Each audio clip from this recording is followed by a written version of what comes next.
Good evening, everybody, and welcome to tonight's Officers Association webinar, where we're joined tonight by three representatives of Bloomberg, the financial data and analytics company providing services to the financial institutions. Before we start the presentation, I'm just going to, on your screens, you'll see a sample display panel. Just a couple of things on that. If you click on the top left-hand button, it will minimize the panel so you can see the slides more easily. And lower down, where the large red arrow points, is a small section where you can submit questions, which I'll then address to our guest speakers tonight. If one of you could just send me a text to say that you can hear us and also see the slides. So we're on slide 2 at the moment. If you could say that you can hear us and see the slides, I'd be very grateful.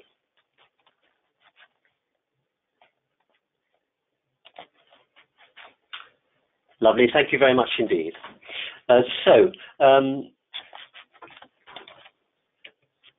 Straight on to our guest speaker. Our first guest speaker is Nicola. Nicola, can I invite you to introduce yourself?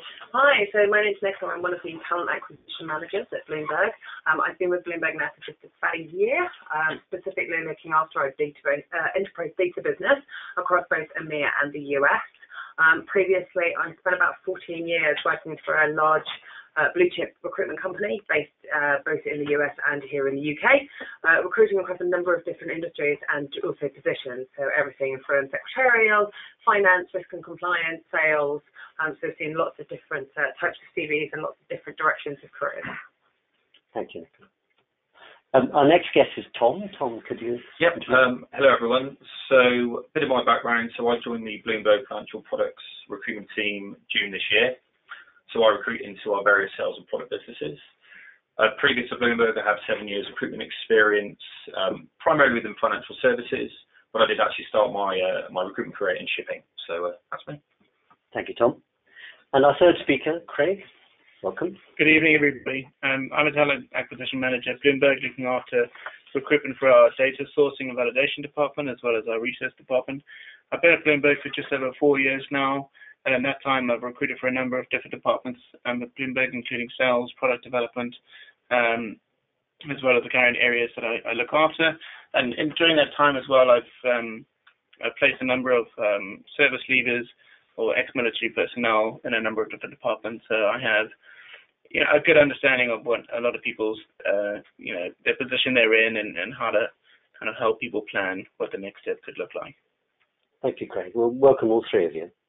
So tonight's webinar, we're going to be discussing building your personal brand. In today's employment market, being able to network in a confident and effective way is very important and increases your employability.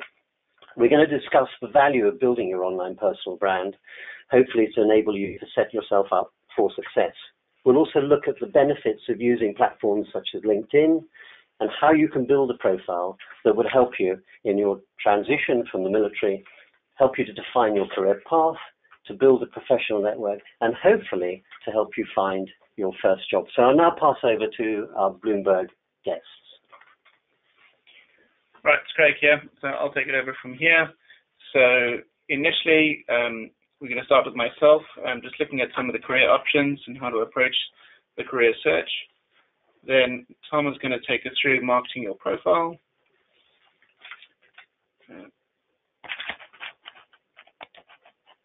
And then what happened?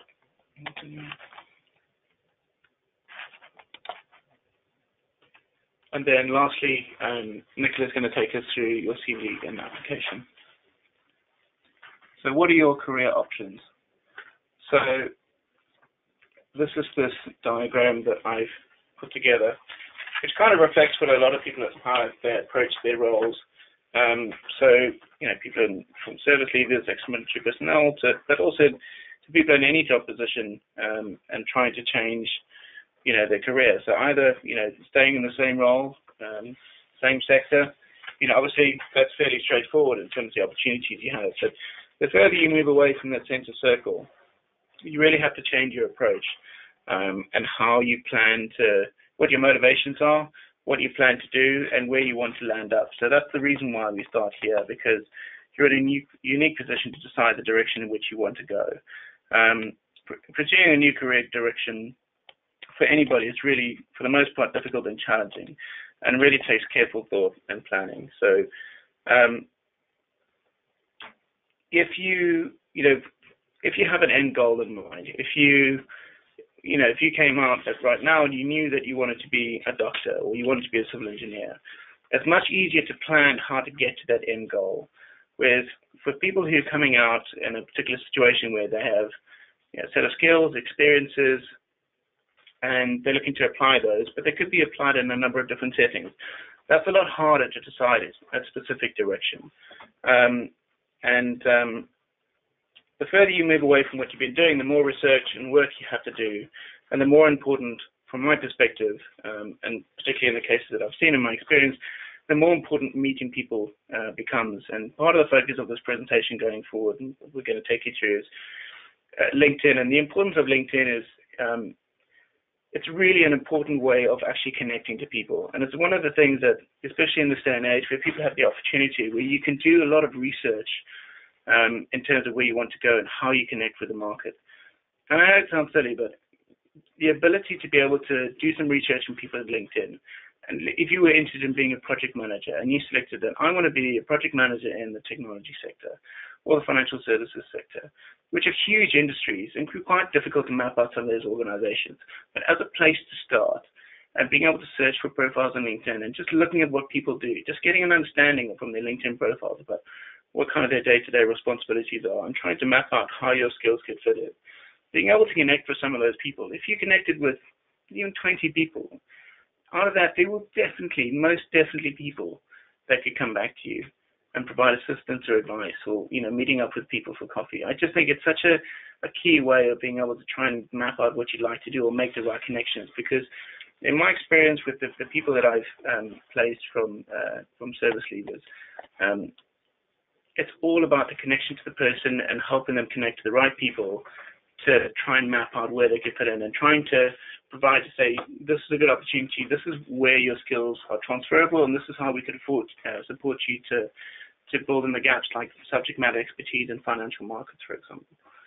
So for me, that's one of the key things that I'd like to stress tonight, is trying to use LinkedIn as a way to reach out to the market and use it as a research tool. Like, there are ways that you can look at from a keywords perspective, for example, looking at people who've been in the military before. So if you could come up with a list of people that would be, just based on their background, would be receptive to you to reaching out from a cold perspective, and just getting to ask advice, or in organizations that you wanted to research, you could find service leavers in there and connect with the people and help them find opportunities.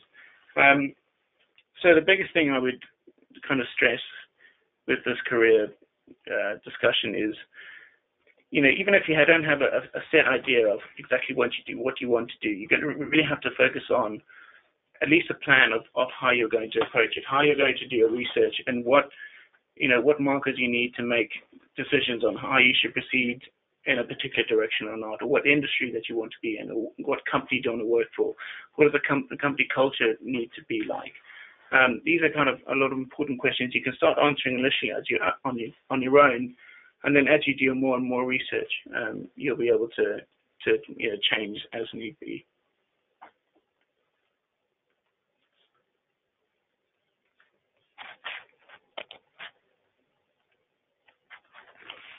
So identifying the right position, what skills are transferable?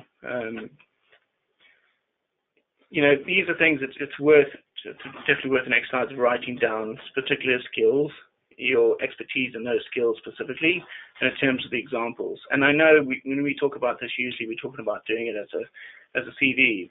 I would just do it as your own exercise. Just try and come up with as many different examples of the skills where you've demonstrated a particular aptitude in an area, whether it's leadership or whether it's something really technical like coding or operational management, collaboration. A lot of those skills are the most transferable, but it's the way that you relate to them and the examples that you have, or where you've actually demonstrated that particular skill, that means the most when you're either networking with people or talking to employers, it's what we look for a lot when people come in for interviews from all different types of roles. It doesn't matter what background they come from. It could be someone who's an expert software developer or a data scientist or whatever it is. It's the way that they articulate the skills that they have. And whether that's, you can do that on a CV and you could send it and you could apply for roles, and it depends who's used it and how they value that skill. But when you come in for interviews, it's really the way that you are able to articulate the skills that you've gained, the experience you've gained, and how you would apply it in a different setting. Like the leadership skills we know are transferable, but you've just got to come up with scenarios that have demonstrated that particular skill and why that's relevant to the role that you're applying for.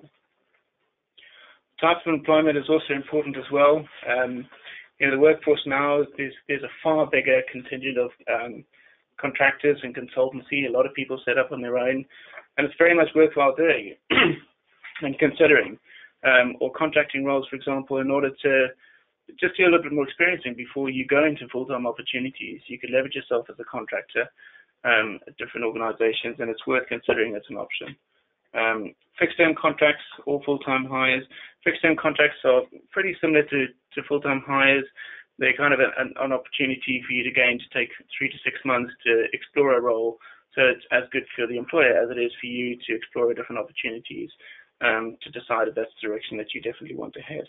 But some of the other things just to think about as well is work-life balance. What's important to you before you go out in the search and actually discover more? But what is important to you? What kind of work-life balance do you want? Are you willing to relocate? When you think of stability and what you've had at the moment, what's going to be next? Do you want to get involved in a startup or something slightly different where the culture is much more driven, where you're going to be able to build something? Or is it that you wanted to go into a bigger organization initially that will provide you with training for subject matter expertise and other skills or experience that you want to gain? Compensation is an important one. There's probably a lot more research online now if you knew how to find it. There's lots of salary surveys that you can actually find on Google. A lot of the bigger agencies like Robert Half, Michael Page, a lot of those are fairly accessible. If you want to get an idea of what does a project manager make at an investment bank or in some of the other industries, for it, a lot of the generic roles from compliance to risk to treasury, to a variety of different things, they could be useful just to have a look through, just if you weren't sure how to approach that question in the market, or if you approach an employer, or if you're talking to a recruiter, just try and look for those things online. Definitely Michael Page and definitely Robert Half are two of the bigger agencies and they're agencies that recruit for pretty much all sectors of the market, from corporates to finance to IT, etc. Worth having a look for some of those salary surveys, and you start getting a benchmark of what companies pay for certain levels of experience, and then try and map out the skills that you have and where you would fit in with that, and what do you have and what's maybe missing. But at least it gives you some idea. And then, just formulating the plan, just put it to paper. It really does help a lot. Just have a list of things to do that you can tick off when it comes to these things, because like I said, it's just a lot of it comes down to connections, but a lot of it's down to the effort that you put in. And you need to reach a certain confidence level when you're searching in the market, searching new roles. There's 100 biggest companies in the UK, for example, on the FTSE 100. What confidence level do you need to say, well, I've approached people at 100 companies? Like, if you approach people at 100 companies, it would definitely be opportunities. There's no doubt about it. Like, you'd have to map them out, and it takes a lot of time, and you have to do a lot of digging. And I'm not saying that you probably want to job at all of those different companies, but that's 100 companies. In the 350, the top 350 listed stocks in the UK, there's 350 companies to have a look at. On the one hand, that might sound daunting, but at the same time, if you put enough effort into a certain extent and you knew where you're going, there's definitely opportunities out there for people. There's not a limit on opportunities. I do think it's just difficult to know how many opportunities are available at any one time. And with that, I'm going to hand over to Tom. Before asking you to join us, Tom, just in answer to one of the questions that's come, these slides will be uploaded to YouTube after the presentation, and will also be available on the OA website. So there's no need for you to take some screenshots of what's going on. So the slides and the audio will be uploaded, so that will be available to you. I will try and get it onto our website by tomorrow, but failing that, it will be by Thursday. Okay, Tom. Sorry. Okay, so, thank you. So what I wanted to talk about was marketing your profile, but more importantly, marketing your profile in the right way. So I think marketing your profile is certainly integral to finding your next opportunity and certainly finding the right opportunity. So I'm going to talk you through how that process can work and the best way to go about that. So getting your name out there. So this is sort of in tandem with what Craig was talking about your online presence and LinkedIn. So I think your online presence and face-to-face networking do go hand in hand.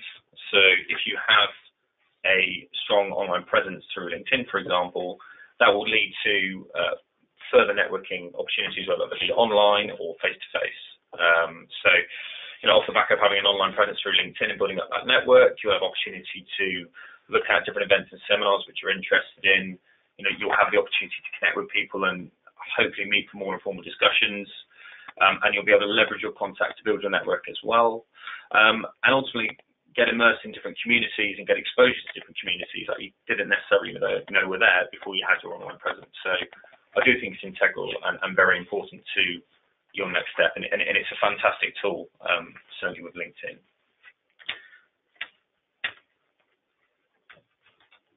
Now, just to focus on LinkedIn and a few facts, and Craig was talking about having access to 100 companies, and that is only going to bolster your opportunity to network and build your brand and look at other opportunities. But if you just look at the facts of LinkedIn as a global network, so you have 300 million members worldwide. So that's 2 new members per second, and with an average of 186 million monthly unique visitors. So if you think about those volumes, the opportunity to connect with individuals and find different opportunities and open different doors, it's all there at your fingertips. So yeah, the numbers really speak for themselves. So the next point is going to be the start of how you build your profile. So this may sound basic, but it's the small things that go a long way. So in terms of setting up your profile, make sure you have a professional profile picture.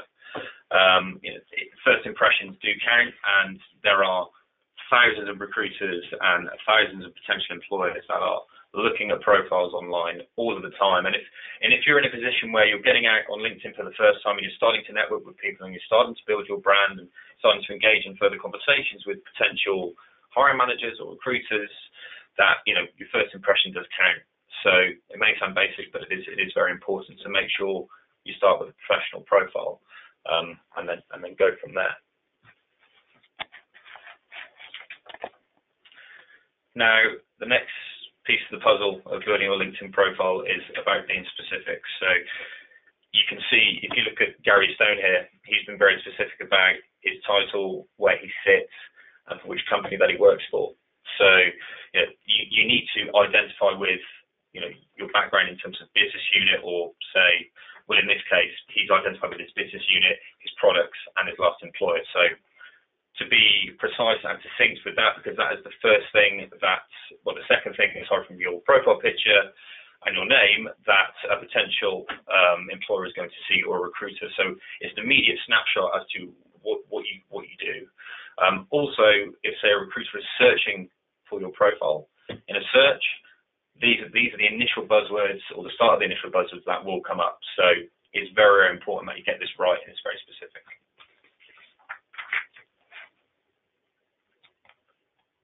So just to follow up on that point, so this is a couple of points about updating your profile, or not to in this case, but with these 2 points, there is the opportunity with LinkedIn to highlight whether you're looking for a new role, or you're seeking new opportunities, or if you're open to opportunities. So I think this is integral to highlight this, certainly when you're getting your first LinkedIn profile up and running. From my perspective as a recruiter, when I run a search within LinkedIn Recruiter for a particular skill set, it will pull up not just a short list of individuals with that skill set, but it will also highlight to me the individuals in another list who are seeking opportunities or open to new opportunities. So that is automatically, as a recruiter, the list that I'm going to go for and start to target, because I know these people are in the market. So very important that you flag this. And it's not just for us recruiters that this is a positive. It could be anybody that you're building in your network. It could be a recruiter's contact. You will get flagged if you are out there showing online that you are looking for any opportunity ahead of somebody who has the same skill sets as you but isn't. It's just the way that it works. So yeah, that's just a couple of pointers. The next point in terms of building your profile. So after you've gone through the picture and the key headlines about what you do, it's about telling your story. And again, this is about giving a little bit more detail, of course, but it's about how you sell yourself and how you structure that story. So again, you want to be specific. So if you look at Ray here, he's broken it down into his key headlines of responsibilities, what he actually does, so in terms of his mission, and also then how did he get there? So what was his background to getting to this particular position? So this is something you should take time with, and again, searches on LinkedIn, when recruiters or hiring managers are searching for profiles, it will pick out buzzwords out of these summaries, and you will come up in more searches if this is right and if this is precise. And it also it makes it read well. You don't want to be going into detail that necessarily isn't relevant. You need to keep this as structured and highlight your transferable skills, which we can pick out as possible. So that's very important that you tell your story in a succinct way.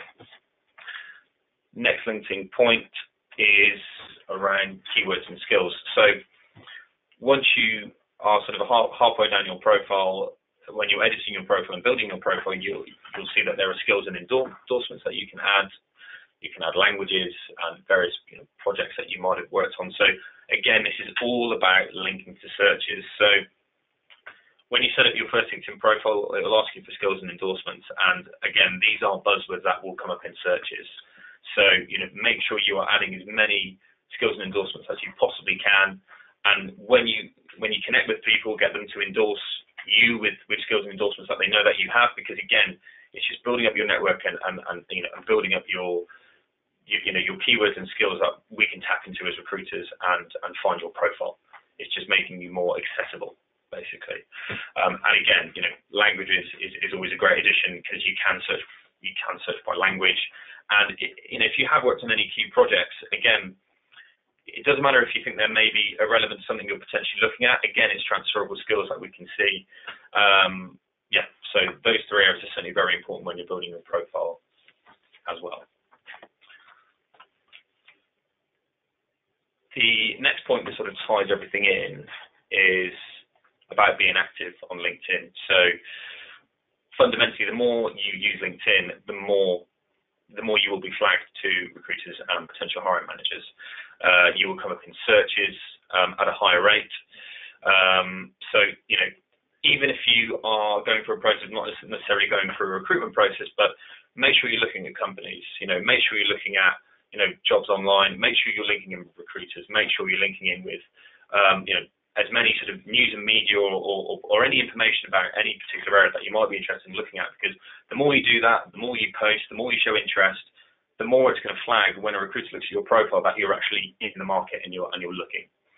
So it's another point when I run searches as a recruiter, even if you flag to seek other opportunities that will come up, but there's also a section which shows if people are more active or more likely to respond to you, and that comes from activity on LinkedIn. So if you just create a profile and leave it dormant, you're not going to get anywhere. You need to really get out there and build your brand and build your network, and then it will actually be fruitful for you. So advice is to get out there and use LinkedIn for all it's worth. So that's very, very important. Again, at LinkedIn, follow different firms, follow as many companies as you can, and that's just to potentially build your knowledge of a different area, or it could be to keep an eye on what they're doing in the market. It also could be to get alerts on jobs that they're advertising for. So again, you've got all this information at your fingertips. Question here, Tom. What about following key influencers like Deepak Chopra and Richard Branson and people like that? Strongly advise to do that. Again, that all ties into, again, you're being active. So the more the more influencers on LinkedIn that you connect with, who have, I mean, these individuals have huge networks. So if you tap into that person, you're then going to get exposed to their network of connections. It's also about understanding what's going on in the market as well, because these guys are going to be commenting on things. Especially when you're going through this transition, your concentration on what you want to know about and what's suddenly relevant in your conversations is going to be very different. And it's an easy way to understand what are they talking about, what is it that people are interested in. So it's being fed to you rather than you maybe having to go out and search for it quite as much. The other thing that you'll quite often pick up from companies is around what they're doing with military insight things that are being done as well. The first thing we do when we decide we're going to do something like that is put it on LinkedIn.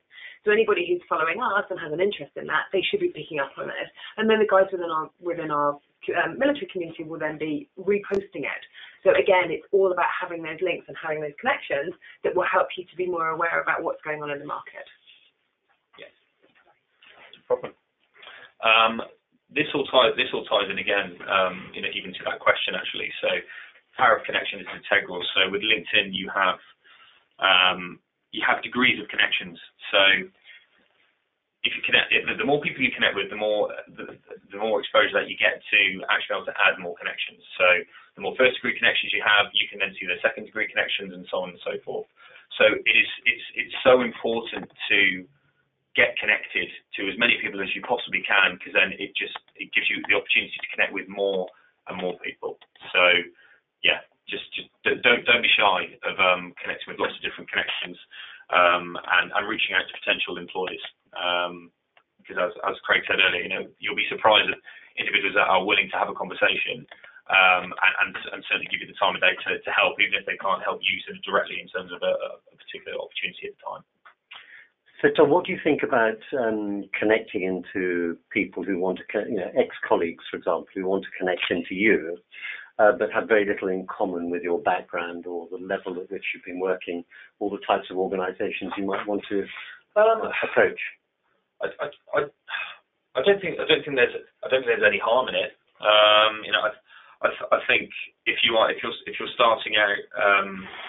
If you're starting out LinkedIn, this might sound a bit cliche, but like any connection is a good connection, really. And that individual, even if they are an ex-employee, they might have somebody in their network that you don't know that could potentially be a link to an opportunity, potentially be a link to a conversation.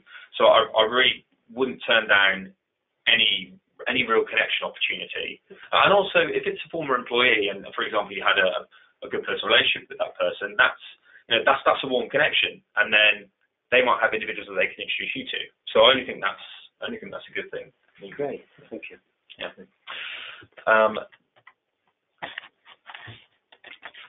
So to summarise then, in terms of summarising, building your LinkedIn profile and getting your online profile out there. So make sure you update your profile with those steps. Always subscribe and share, subscribe to and share content. It's integral to do both, because it will flag your profile to us as recruiters and hiring managers and show that you're active in the LinkedIn space. Again, this all ties into following companies, connecting with your network, and don't be afraid to reach out and connect to individuals you haven't spoken to before. That's the whole point of this. And yeah, research research employers and potentially, hopefully, get some interviews and opportunities out of it.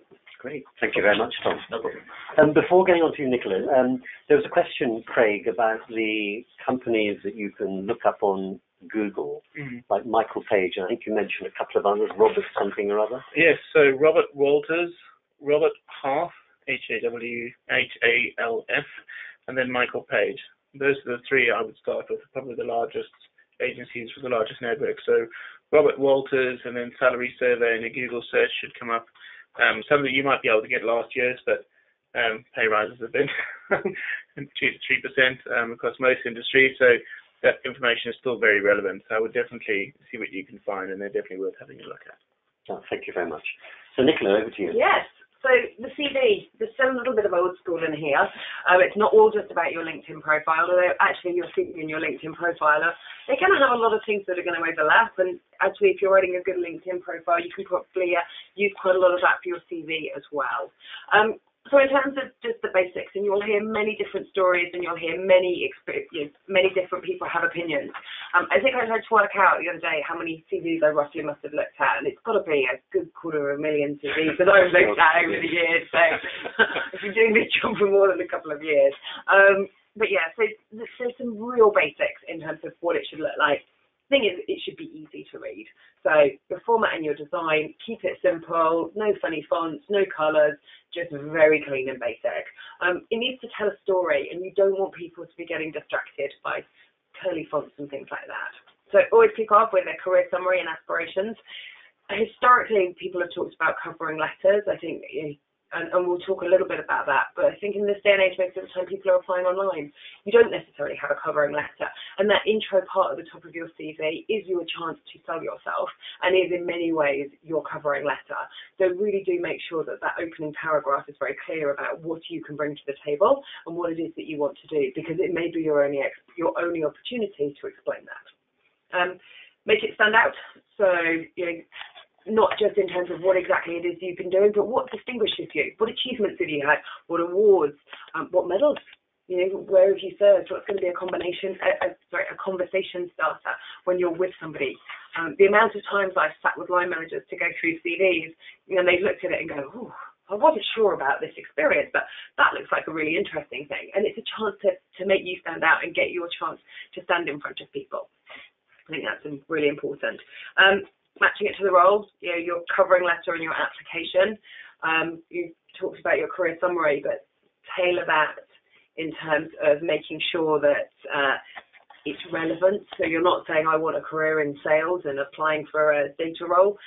Generally tends to rub line managers up the wrong way and put them off your application. Make sure it's relevant, and anything where you look at a job specification and it says, we would like this, and you have it, make sure you're highlighting that for your application. And then finally, attention to detail. It's a little one, but yeah, try and make sure that the dates add up, that there's not any mistakes. Ask somebody to proofread it. And we won't talk about the typo on the CV on the next page. Anyway.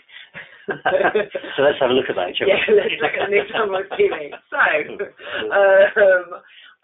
So very straightforward. So name, contact details. Amazing how many CVs I see and people forget to put their telephone number on or their email address. So I'm not entirely sure how I'm meant to contact these people, but I would say it's a good 1% of CVs fail to have contact details on. We talked about your career summary and aspirations. Again, that's your transferable skills, your career aspirations, your snapshot summary, and the chance for you to really sell you. And then experience. So, I've made this one relevant, hopefully, to some of you as you're writing your CVs. There's many schools of thoughts, and you'll hear lots of conflicting thought processes. I don't have a military background. I actually don't understand most of the ranks that were within the military. I'm starting to learn more and more, but actually the big thing for me is I want to understand exactly what that was. So what did you do within that role, and how does that compare? So, if you look at the second, we've put operations officer -- company second in command, because an operations officer is a transferable title to the external market. So somebody will understand what that is. They'll be able to get a mental picture. And then it's very important you're putting what your key responsibilities were, what your day-to-day duties were, and your achievements. And as you can see how somebody has moved through their career within this. And I would expect that you would see the key responsibilities, day-to-day duties, and achievements for each of the roles that somebody has had. Probably more detail on the most relevant one, but I would expect to see something for each of them. Obviously, you've not put that one here. Okay. Would you recommend people put just the year or the month as well in their dates? It depends, because if you're just doing something that was maybe short term or it was 6 months, then I'd put the months. I mean, overarching here, you see they've gone for somewhere between 9 and 13 years, depending on which dates you decide you're going to go with on that one. For that, I would go the overarching, I would do year to year, but probably for the roles, I'd consider breaking those down by month to give a clear picture as to how long was spent in each position and each experience. Okay. Other things that we would look for on the CV would be skills. So computer skills, definitely. Certainly for us as a technology-based firm, we're quite keen to see that and understand. Languages. So do you speak any other languages? Again, these are skills that are actually very much in demand. Education and training, so things like your degree, A-levels, relevant training courses.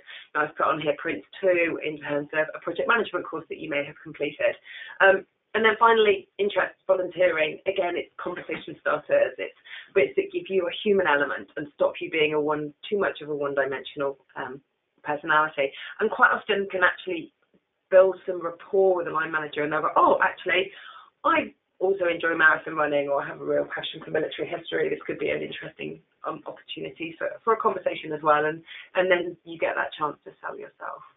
Many of the financial institutions like one-page CVs, and they say, we don't want to know what you do in your spare time. I disagree with that. I think that's an American, and it's a very big Americanism. And actually, I've seen in the US in the last few years that that's actually started to change. I'm a big fan of a 2-page CV, especially as we move to more technology vetting around CVs and artificial intelligence, because you actually do have to make sure that you have the words that people want to see on the CV. And if you only have one page, you won't have enough words to really make it stand out. So I definitely believe it should be 2 pages, and it should give the opportunity for you to sell what those transferable skills and experiences are. I think on one page you run the risk of limiting yourself too much. So if someone as a candidate is approaching a company which has advertised a position, and that advertisement is likely to attract hundreds, maybe into the thousands of responses. So the recruiting firm or the company will use a computer and an algorithm to do that. How does the applicant find out what the keywords and key phrases would be? It's an interesting one. We are not in a position at Bloomberg where we actually use that at all. We are still very keen to ensure that their CVs are being screened by humans, and that we're making an informed decision. In terms of the keywords, I think quite often the keywords come in more as well when you're looking at online CV posting sites as well. But it is about, if you want to understand what people are likely to be looking for, I would be looking at the job spec. So the basics are going to be, when it's detailing, we are looking for, if it says Excel skills, that's going to be one of their keywords. They're unlikely to be looking for experience and skills that they've not put on the job specification. So that's going to be the things that you want to be looking at that and doing a reconciliation almost between the job specification or the job advertisement and what's on your CV. That'll increase your chances of getting those there. Great, thanks. Yes. Excellent. I've got a couple of questions. One for you, Tom. Can you have too many contacts on LinkedIn? No. It's the final answer. No.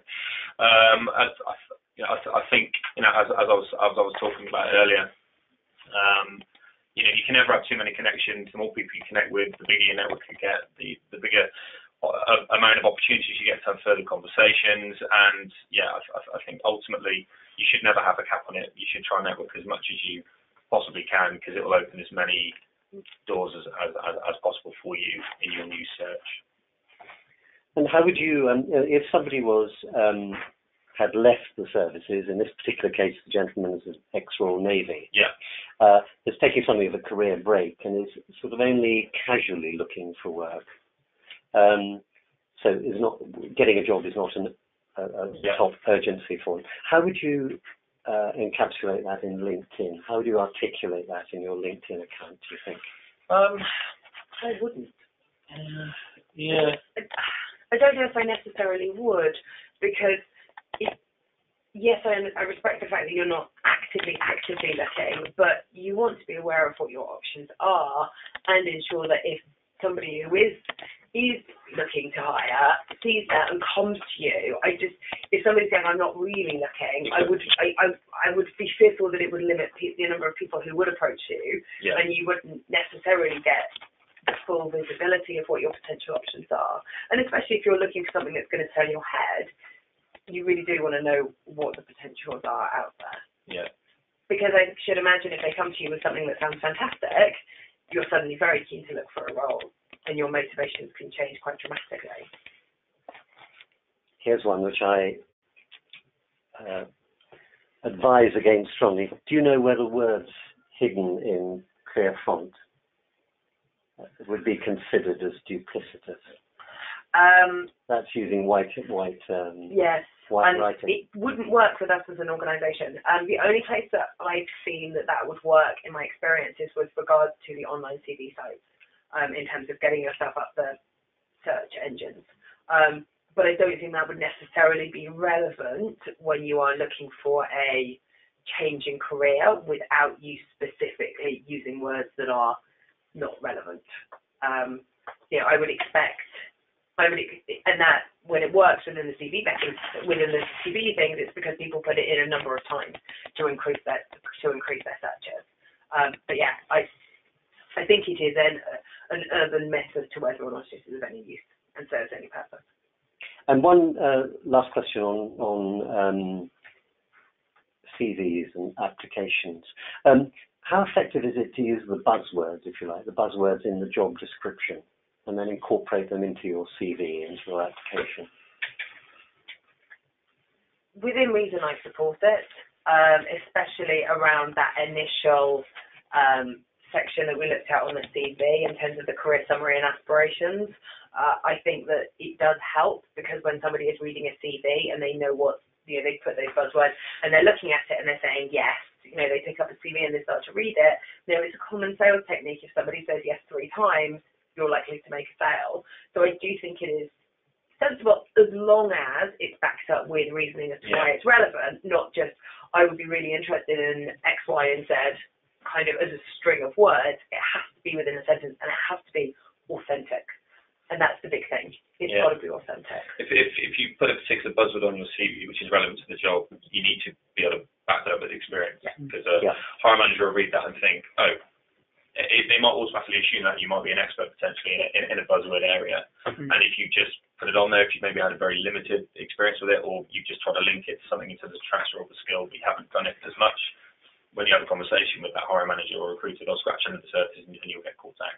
Yeah, and everything the way that you present your CV is always achievement-based and outcome-focused. Everything, it's not about what are your day-to-day responsibilities. What did you actually achieve? What did you learn? What did you gain? What did you change or have an effect on? It's all outcomes and achievements focused, and the buzzwords should be able to back that up and to lead to say, I have this and this is why. That's a wonderful point to end on. So I'm going to thank you all very much for coming and giving us your expert advice. I'd just like to ask you one last question, if I may. How would somebody who's attended tonight or other people find out more about Bloomberg? So the best place to look is our website. Our careers website is bloomberg.com/careers. If you are interested, we are also hosting a military insight afternoon on the 29th of November. More details can be seen on the website, and we're accepting applications through that. The deadline, if I remember right, I'm pretty sure it's Friday. So maybe move quite quickly on that. But if you go onto the careers website and then go search and just type in the word military, it'll pop up and it'll give you some more information around what it is and what you can find out. And it does include a tour of our wonderful new building, award-winning new building as well. And it is a wonderful new building. and I understand it's quite popular, your Insight Day. We've got interest. Yeah, we've had a lot of interest. It's not the first one we've done, but the feedback we've had previously has been quite positive. So yeah, we seem to have lots of people who've been signing up. So brilliant. Hopefully it'll be a good day. Well, Nicola, Tom, Craig, thank you all very much indeed for coming over this evening and for giving us these words of wisdom. So thank you very much. Thank you. Thanks, everyone. Thank you, everyone. Before we close then, just a reminder, we try and run webinars every week. So our next webinar, 6:30 p.m. Tuesday, 30th of November, is with Ed Bonus at Capco, who'll be talking about financial services and consulting. And we'll be doing a little bit of myth busting at the same time. And finally, there is the contact details, and at the bottom there, the Bloomberg one, www.bloomberg.com/careers. So thank you all very much indeed for joining us this evening, and I hope you've enjoyed the excellent presentation from Nicola, Tom, and Craig. So a very good night to you all. Thank you.